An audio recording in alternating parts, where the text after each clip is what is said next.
Hello there everyone, welcome back to our channel again. In today's quick video, you are going to see how to recover permanently disabled Facebook account.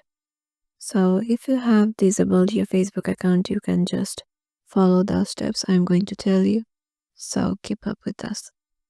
So to log back into your Facebook account or your disabled Facebook account, you have to, if you just disable your own account, you can recover it by logging in using Facebook mobile app or at https or at www.facebook.com.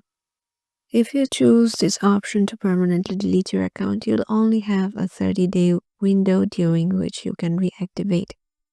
If it's been more than 30 days since you marked your account for permanent deletion, you can't get it back. Create a new Facebook account instead.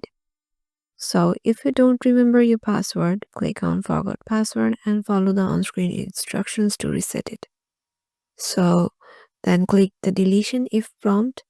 You deleted your account. If you have deleted your account and it's been fewer than 30 days since doing so, this reactivates your account. So you have to just log back into your account to get your account on track again.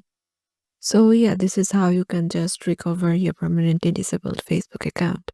Hope this video will help you out and we'll see you in the next video.